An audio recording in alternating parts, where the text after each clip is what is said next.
Existe uma métrica clínica que exige a nossa atenção imediata nesta análise profunda de hoje.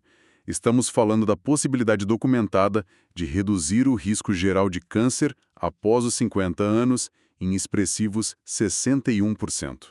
E é imperativo ressaltar que 61% não é uma margem de erro, é uma alteração estrutural na biologia. Exatamente. E para estabelecer o peso dessa informação logo de cara, nos ancoramos na literatura mais rigorosa disponível. Um estudo de 2022 de Harvard, publicado na JAMA Oncology, que acompanhou mais de 135 mil adultos por 20 anos. 20 anos de observação clínica estrita. E a base da nossa imersão de hoje repousa nos apontamentos do Dr. Richard Ben, um oncologista e pesquisador com 27 anos de prática. De fato, a nossa missão não é discutir terapias genéticas experimentais de alto custo. O foco é dissecar 5 mecanismos biológicos intrínsecos ao corpo humano que, quando ativados, formam um escudo contra a proliferação celular maligna, especialmente para indivíduos na 6ª ou 7ª década de vida. Sem dúvida. O Dr. Ben estrutura essa abordagem como uma construção. Vamos analisar do 5º hábito diário até chegarmos ao primeiro, que atua como uma verdadeira alavanca mestra para o organismo. Perfeito. Iniciando então pelo 5º ponto, entramos na biologia do reparo. O corpo abriga trilhões de células em divisão, e erros de transcrição de DNA acontecem diariamente. Acontecem aos milhares. Mas o organismo possui um sistema endógeno de reparo de incompatibilidade de DNA. São enzimas que inspecionam o nosso código genético. Elas identificam falhas e as corrigem antes que a célula se multiplique. Funciona basicamente como um revisor de texto operando dentro do núcleo celular, correto? Uma excelente analogia. O problema, e aqui entra o alerta crítico de saúde, é que a eficiência dessas enzimas cai entre 30% e 40% a partir dos 50 anos de idade. Um declínio natural. Mas é exatamente nesse ponto que a nutrição cruza com a oncologia celular de uma forma alarmante. Muitos reduzem o impacto de alimentos ultraprocessados a uma mera questão de densidade calórica e obesidade. O que é uma visão clinicamente míope. Exato. Peraí. A literatura aponta que os ultraprocessados degradam ativamente essas enzimas de reparo de DNA. É como se jogassem areia nas engrenagens do nosso revisor celular. Exatamente esse o mecanismo bioquímico. Produtos finais de glicação avançada, conhecidos como AGEs. Quando carboidratos refinados e emulsificantes industriais entram na corrente sanguínea, eles induzem uma inflamação intracelular aguda que suprime diretamente a síntese dessas enzimas de reparo. E temos dados muito robustos sobre isso. O estudo de 2023 do Imperial College London, com quase 200 mil pessoas. De fato, dietas ricas nesses compostos elevaram o risco de câncer coloretal em 32,5% e o de mama em 19,9%. A inflamação age como um inibidor da correção genética. Para ilustrar a aplicação clínica, temos os registros da paciente Sandra, de 58 anos. Ela apresentava marcadores inflamatórios altos, como a proteína C reativa. A intervenção não foi uma restrição calórica drástica, mas sim uma substituição focada na redução desses AGEs. A introdução de aveia integral, leguminosas ricas em fibras e azeite extra virgem. Precisamente. Isso alimentou o microbioma intestinal, gerando butirato, que suprime a inflamação de forma sistêmica. A inflamação de Sandra caiu 44%. É a prova de que retirar o agente agressor permite que as enzimas de reparo voltem a operar. Não é preciso cortar tudo subitamente, mas substituir estrategicamente. E isso nos leva à próxima linha de defesa. Porque, mesmo com o reparo otimizado, algumas células pré-malignas inevitavelmente escapam durante o dia, e é aí que a imunovigilância entra em ação. O 4º hábito estrutural. Certo. Nós arrumamos a dieta para não atrapalhar o reparo diurno. Mas o que acontece com a célula perigosa que passou despercebida? A biologia transfere o trabalho para nossa equipe de segurança noturna. Exatamente. E me refiro aqui às células Natural Killer, as células NK. Elas são programadas para identificar tumores incipientes que tentam se esconder do sistema imunológico. São a força letal primária do corpo. E a dependência dessas células em relação à arquitetura do sono é absoluta. A replicação dessa força de segurança ocorre quase exclusivamente nas fases 3 e 4 do sono profundo. Fases que diminuem pela metade após os 60 anos. O alerta aqui é severo. Um estudo da Universidade de Chicago demonstrou que apenas uma semana, dormindo menos de 6 horas, reduz a atividade das células NK em absurdo 70%. É um número assustador. Uma supressão de 70% na defesa primária apenas por alteração de rotina. Mas, sobre a intervenção proposta, há um conceito que levanta questionamentos. O Dr. Ben foca na técnica do sono âncora. Por que focar de forma tão rígida no horário de acordar em vez de, simplesmente prescrever que o paciente vá para a cama mais cedo? Essa é uma dúvida clínica comum, mas a cronobiologia explica.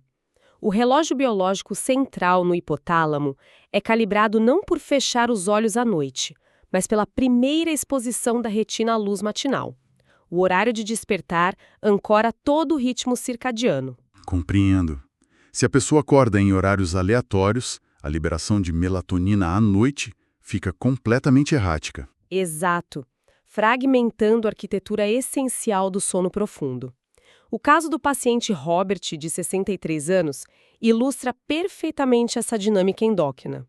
O caso de Robert é muito pertinente. Ele tinha pólipos intestinais pré-cancerígenos e sono gravemente fragmentado. A conduta não usou sedativos. O protocolo foi luzes apagadas após as 21 horas, redução térmica no quarto e um horário inegociável de despertar. E a suplementação com o magnédio-glicinato, que bloqueia receptores excitatórios no cérebro, o resultado foi um aumento de 38% na contagem de células NK ativas. A defesa foi restaurada puramente pela sincronização hormonal. Perfeito. Se o sono arma a nossa equipe de segurança, o terceiro mecanismo lida com o que fazemos durante o dia. Isso afeta o combustível disponível para potenciais tecidos tumorais. E a biologia oncológica do envelhecimento foca muito em uma via hormonal, o fator IGF-1. O fator de crescimento semelhante à insulina tipo 1. Em idades avançadas, níveis cronicamente elevados desse hormônio agem literalmente como um fertilizante para células tumorais. O IGF-1 instrui a célula a crescer indiscriminadamente. Em contrapartida, nós temos a proteína P53, frequentemente chamada de guardiã do genoma. Ela sinaliza para o tumor parar de crescer. Para deixar essa fisiologia bem clara para quem nos acompanha, o comportamento sedentário crônico aperta o acelerador do crescimento celular através do IGF-1, enquanto o movimento aciona os freios através da P53. Essa é a exata tradução molecular do processo. E não estamos falando de hipertrofia extrema em academias. É sobre regulação da glicose e da insulina. Sim, a contração muscular esquelética absorve a glicose do sangue sem precisar de grandes picos de insulina, o que evita que o fígado superproduza o IGF-1. A ciência confirma esse manejo hormonal de forma incontestável. Um estudo da Sociedade Americana de Câncer de 2020 atestou que 150 minutos de movimento moderado por semana baixaram o risco de câncer de cólon em 42%. Temos o registro de Eleanor, de 71 anos. Ela sofria de osteoartrite severa. A conduta foi puramente focada no controle glicêmico. Caminhadas de apenas 20 minutos após o café da manhã e o almoço, e alongamentos durante o dia para quebrar o sedentarismo. Uma intervenção simples que resultou em uma redução de 23% nos níveis sistêmicos de IGF-1 de Eleanor. O freio biológico foi ativado pela regularidade da contração muscular, não pela intensidade. De fato, nós estabilizamos o reparo com a dieta, armamos a imunidade com o sono profundo e modulamos o combustível com o movimento. No entanto, chegamos ao segundo mecanismo. Há um sabotador silencioso capaz de desligar todas essas defesas simultaneamente: o estresse crônico. E aqui é fundamental mantermos o máximo rigor fisiológico. Com certeza. Porque existe um ceticismo justificável. Muitas pessoas enxergam o gerenciamento de estresse como um jargão genérico de bem-estar.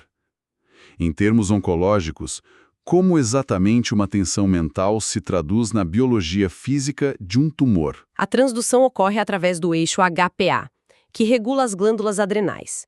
O estresse psicológico contínuo mantém a produção de cortisol em níveis cronicamente altos, e essa hipercortisolemia altera fisicamente a expressão genética.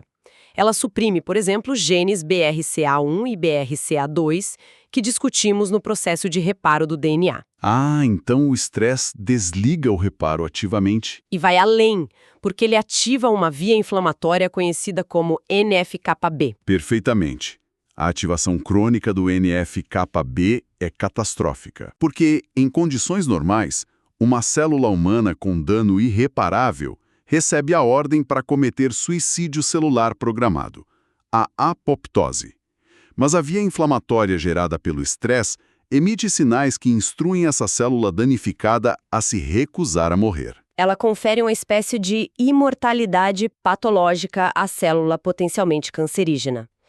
O microambiente do estresse sustenta o tumor vivo. E a intervenção documentada é uma aplicação fisiológica direta.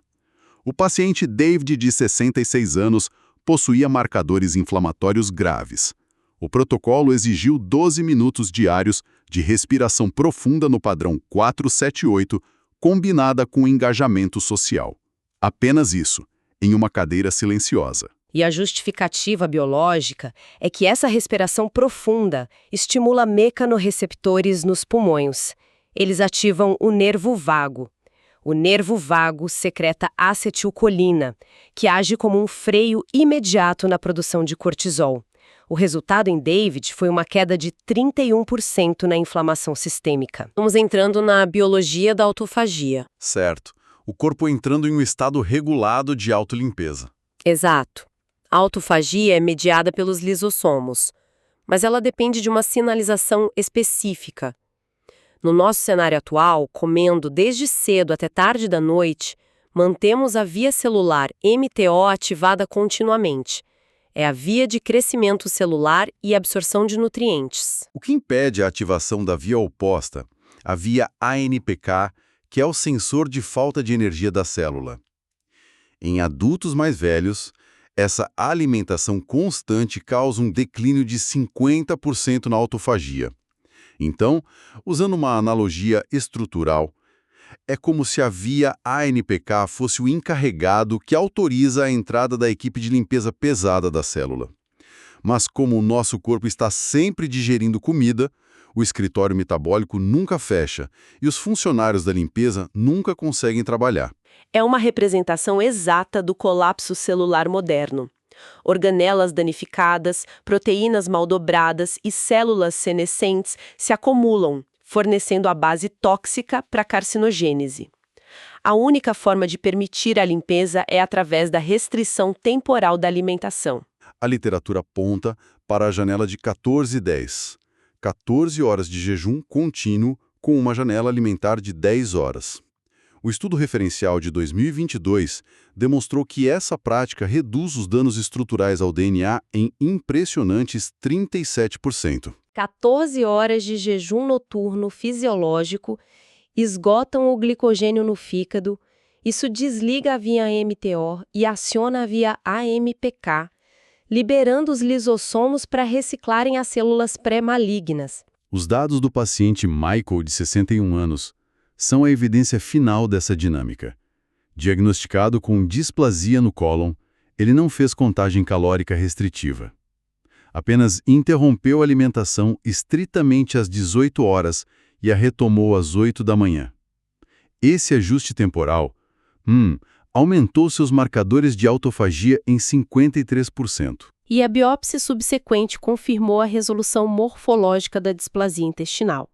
A alavanca mestra atuou reciclando as estruturas celulares danificadas. É crucial que quem nos escuta visualize o mosaico completo dessa biologia de sobrevivência. O tempo restrito de alimentação otimiza o esvaziamento gástrico, o que, de fato, aprofunda as fases de sono lento. Queda no estresse interrompe a inflamação exacerbada que ocorre quando cometemos erros na dieta, reduzindo a ativação dos receptores RAGE, o que estabiliza o nosso reparo genético, agindo em absoluta sinergia com o controle glicêmico gerado pelas curtas caminhadas que baixam o IGF-1. Os mecanismos não operam em compartimentos isolados. Eles são uma cascata endócrina interdependente de proteção genômica. Essa análise profunda traz uma mensagem de extrema urgência e esperança. Os dados não provêm de indivíduos de 30 anos de idade, mas de adultos na faixa dos 60 e 70 anos. O metabolismo humano retém sim uma vasta capacidade adaptativa.